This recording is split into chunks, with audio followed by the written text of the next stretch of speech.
साथियों मैं आशीष रावत आप सभी का स्वागत करता हूं आपके अपने YouTube चैनल NRDA क्लासेस में। दोस्तों जैसा आप सभी जानते हैं कि हम सब मिलकर तैयारी कर रहे हैं आर्मी अग्निवीर भर्ती 2025 की, और हम जो है आपके लिए साइंस सीरीज लेकर के आए हुए हैं जिसका ये छठा पार्ट होने वाला है। आज की क्लास के अंदर टॉप 30 प्रश्न होने वाले हैं जो कि किससे होंगे, दाब प्रेशर टॉपिक से होने वाले हैं, जो कि जीडी ट्रेड में, WMP और क्लर्क ट्रेड में रिलेशन भर्ती सभी के लिए उपयुक्त क्लास होने वाली है। तो ये सीरीज चल रही है जिसके अंदर अपन क्या कर रहे हैं, टॉपिक वाइज जो है सभी चैप्टर्स, लगभग ये 50 से 60 वीडियोस की सीरीज होने वाली है। जीके की भी इसी तरीके से चल रही है और सुबह अलग क्लास होती है, वो तो अलग ही बात है। ठीक है, तो आज की क्लास को अपन शुरू करेंगे और क्लास थोड़ी सी लेट हो गई है क्योंकि मैं बता देता हूं न्यू रावत डिफेंस एकेडमी का 208वां सिलेक्शन आज पूर्णतः संपन्न हो चुका है, क्योंकि आज ASC सेंटर बेंगलोर का रिजल्ट आया है और हमारे एकेडमी के छात्र भाई मान सिंह रावत का सिलेक्शन हो गया है। तो उसके अंदर गए हुए थे, वहाँ पर थे, उसकी खुशी में थोड़ी वीडियो लेट हो गई है।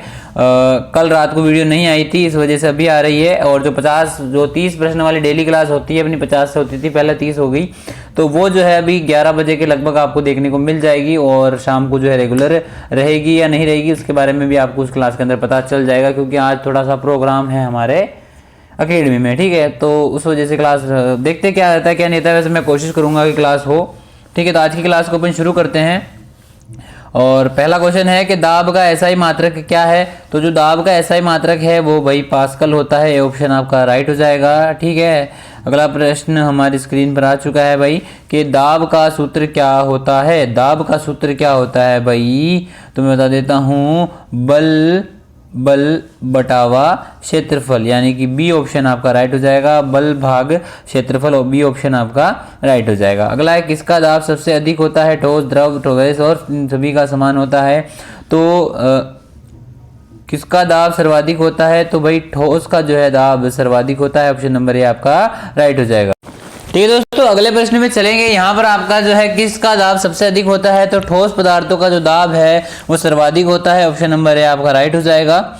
अगला प्रश्न है कि समुद्र की गहराई बढ़ने पर द्रव दाब में क्या होता है। द्रव दाब जो होता है, यानी कि आप देख सकते हो अगर कभी आपने नदी के अंदर या फिर कोई जो बने होते हैं ना, इनको क्या बोलते हैं, तालाब वाला, उसके अंदर अगर नहाया हो, तो अगर आप स्विमिंग पूल वगैरह में भी नहाए हो, जब आप पानी के अंदर जाते हो तो आपको क्या लग जाता है, दाब ज़्यादा लगता है, यानी प्रेशर लगता है आपके कानों के अंदर, आपने फील करा होगा। तो क्या वो बताना चाह रहा है कि जब हम समुद्र की गहराई में जाते हैं तो द्रव यानी कि जो पानी का दाब है वो क्या हो जाता है, बढ़ता जाता है, ऑप्शन नंबर बी आपका राइट हो जाएगा। ठीक है, अगला है किसी पिंड के संपर्क क्षेत्रफल को आधा करने पर दाब पर क्या प्रभाव पड़ेगा। किसी पिंड के संपर्क क्षेत्रफल को आधा करने पर दाब पर क्या प्रभाव पड़ेगा, तो दाब जो है भाई 2 गुना हो जाएगा। कितना हो जाएगा, 2 गुना हो जाएगा। अगला है वायुमंडलीय दाब को मापने के लिए किस उपकरण का उपयोग किया जाता है। तो वायुमंडलीय दाब को मापने के लिए बेरोमीटर का उपयोग करा जाता है। किसका प्रयोग किया जाता है भाई, बेरोमीटर का उपयोग करा जाता है। ठीक है, अगला है समुद्र पर वायुमंडलीय दाब का मान कितना होता है। तो समुद्र के ऊपर जो है वायुमंडलीय दाब 101.3 किलो पास्कल होता है। कितना होता है भाई, 101.3 किलो पास्कल जो समुद्र का तल है उस पर वायुमंडलीय दाब होता है। अगला प्रश्न है कि पास्कल का नियम किससे संबंधित है। जो पास्कल का संबंध है वो किससे संबंधित है, तो ऑप्शन नंबर बी आपका राइट हो जाएगा, द्रव यानी कि पानी से संबंधित है।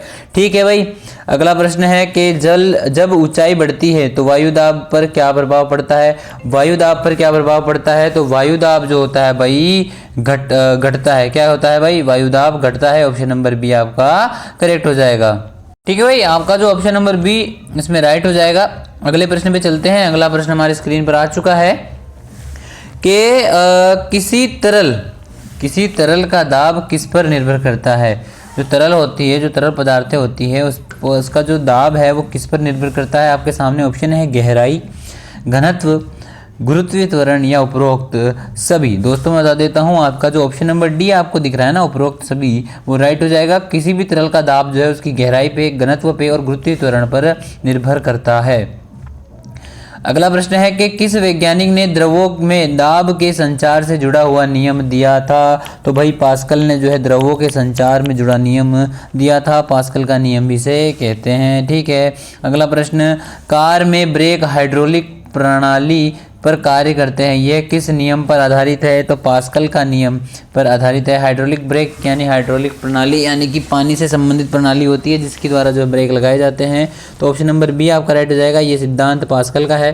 अगला है हाइड्रोक्लोरिक जो प्रेस होती है, जो पानी से जो प्रेस वगैरह चलती है पानी की पावर से, हाइड्रोलिक यानी पानी की पावर से जो प्रेस प्रयुक्त हाइड्रोक्लोरिक प्रेस में प्रयुक्त सिद्धांत क्या है?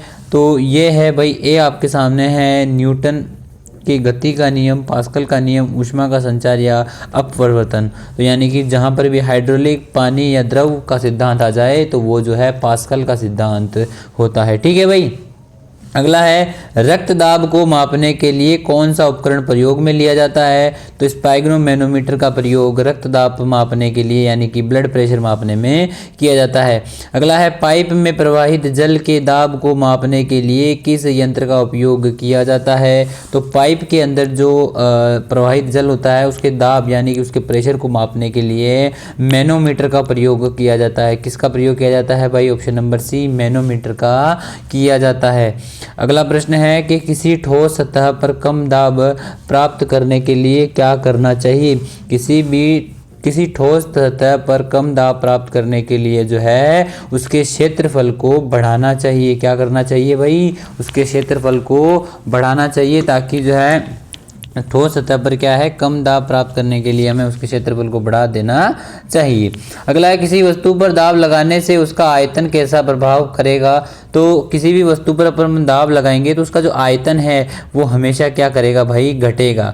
उसका आयतन क्या करेगा? जो उसका आयतन जो है घटेगा। ऑप्शन नंबर बी आपका राइट हो जाएगा। अगला प्रश्न है कि गहरे कुएं में जल निकालने के लिए किस दाब का उपयोग करा जाता है? तो गहरे कुएं में जल निकालने के लिए जो है वायुमंडलीय दाब का प्रयोग किया जाता है या उपयोग करा जाता है। ऑप्शन नंबर ए आपका राइट हो जाएगा। अगला तरल पदार्थों में दाब किस दिशा में कार्य करता है? तो केवल ऊपर, केवल नीचे, केवल क्षैतिज या फिर सभी दिशाओं में समान पारित होता है। तो तरल पदार्थों में जो दाब है वो सभी दिशाओं में समान होता है। ऑप्शन नंबर डी राइट हो जाएगा। अगला सामान्य तापमान और दाब STP पर वायुमंडलीय दाब कितना होता है? तो मैं बता देता हूँ, यह 1 ATM के बराबर होता है। किसके बराबर होता है? 1 ATM के बराबर होता है। ऑप्शन नंबर ए आपका राइट हो जाएगा। अगला है हवाई जहाज में ऊंचाई बढ़ने पर वायुदाब घटने से यात्रियों में कौन सी समस्या होती है? तो भाई उनको उल्टी होती है, चक्कर आते हैं, कानों में दर्द होता है और डी ऑप्शन आपका राइट हो जाएगा। यानी ये सारी चीज़ें होती हैं। यानी कि जब हवाई जहाज ऊंचाई पर जाता है तो वायु दाब क्या हो जाता है भाई? घटता है। तो यात्रियों को क्या क्या समस्या आती है? उल्टियाँ होती हैं, उनको चक्कर आते हैं, कानों में दर्द होता है। ठीक है, आपने इसी तरीके से अगर आप उसके अंदर भी जाओगे, पानी के अंदर भी, तो आपके कानों के अंदर दर्द होना शुरू हो जाएगा भाई। ठीक है, जब पानी का बहुत गहराई में दबाया जाता है तो उसका घनत्व क्या होगा? जब पानी को बहुत गहराई में दबाया जाता है तो उसका घनत्व क्या हो जाएगा? तो उसका जो घनत्व है भाई वो बढ़ जाएगा। ऑप्शन नंबर ए आपका राइट भी हो जाएगा। ठीक है, अगला प्रश्न हमारे सामने है भाई कि हाइड्रोलिक ब्रेक में कौन सा तरल प्रयोग किया जाता है? तो हाइड्रोलिक ब्रेक के अंदर जो है ब्रेक ऑयल का प्रयोग करा जाता है। ऑप्शन नंबर सी आपका राइट हो जाएगा। तो डिस्क ब्रेक को, हाइड्रोलिक ब्रेक को के अंदर क्या करा जाता है? ब्रेक ऑयल का प्रयोग करा जाता है जिसकी वजह से वो आसानी से पारित हो सके। ठीक है, अगला प्रश्न है कि जब हम सिरिंज का पिस्टन ऊपर खींचते हैं तो तरल अंदर कैसे जाता है? सिरिंज का जब हम पिस्टन ऊपर खींचते हैं तो जो तरल है वो कैसे अंदर जाता है? तो वो निम्न दाब से जो है उसके अंदर आसानी से घुस जाता है। ठीक है, अगला प्रश्न है कि पास्कल के नियम का सबसे अच्छा उदाहरण क्या है? पास्कल के नियम का सबसे अच्छा उदाहरण जो है आपके सामने है हाइड्रोलिक जैक। क्या है भाई? हाइड्रोलिक जैक जो है पास्कल के नियम का सबसे अच्छा उदाहरण है। अगला प्रश्न हमारे सामने है भाई कि गहरे समुद्र में गोताखोरों को विशेष कपड़े क्यों पहनने पड़ते हैं? क्यों पहनने पड़ते हैं भाई? ठंड से बचने के लिए, पानी के दाब से बचने के लिए, ऑक्सीजन की आपूर्ति पूरी करने के लिए, या भार संतुलन करने के लिए? तो पानी के दाब से बचने के लिए दोस्तों। जैसे जैसे आप गहराई में जाते जाते हो तो दाब बढ़ता जाता है, ठीक है, और इसी वजह से जो है उनके अंदर स्पेसिफिक कपड़े, और अगर ज़्यादा गहराई में जाए तो पनडुब्बियों का प्रयोग किया जाता है। अगला प्रश्न, किसी तरल में डूबी हुई वस्तु पर द्रव का दाब किस पर निर्भर करेगा? तो भाई मैं बता देता हूँ, यह जो है उपरोक्त सभी यानी तरल की गहराई, तरल का घनत्व और गुरुत्वीय त्वरण सभी पर निर्भर करेगा, ठीक है। जैसा कि हमने पहले भी देखा था कि दाब किस पर निर्भर करता है? तरल की गहराई, घनत्व और त्वरण, गुरुत्वीय त्वरण सभी पर निर्भर करता है। अगला है, ऊंचाई पर जल का क्वथनांक यानी कि बॉइलिंग पॉइंट क्या होता है? आप जब ऊंचाई पे जाओगे तो जो बॉइलिंग पॉइंट है वो भी घट जाएगा। क्या घट जाएगा भाई? बॉइलिंग पॉइंट यानी उबलने की जो क्षमता होती है वो भी घट जाएगी। अगला है, मतलब जो पानी है वो लेट उबलेगा। अगला है, समुद्र तल पर सबसे अधिक दाब कौन सा होता है? तो वहाँ पर जो है सर्वाधिक वायुमंडलीय दाब होता है। ऑप्शन नंबर ए आपका राइट हो जाएगा। अगला प्रश्न है कि वायुमंडलीय दाब को मापने के लिए किस वैज्ञानिक ने बैरोमीटर का आविष्कार करा था? तो बैरोमीटर का आविष्कार किसने करा था? बहुत अच्छा प्रश्न है, इंपॉर्टेंट प्रश्न है, इनको अपनी कॉपी में ज़रूर उतारिएगा कि बैरोमीटर का जो उपयोग है, जो आविष्कार है वो किसने करा था? टॉरिसेली ने करा था। ऑप्शन नंबर सी जो है आपका राइट होगा। यहाँ पर आपके 30 प्रश्न समाप्त हुए।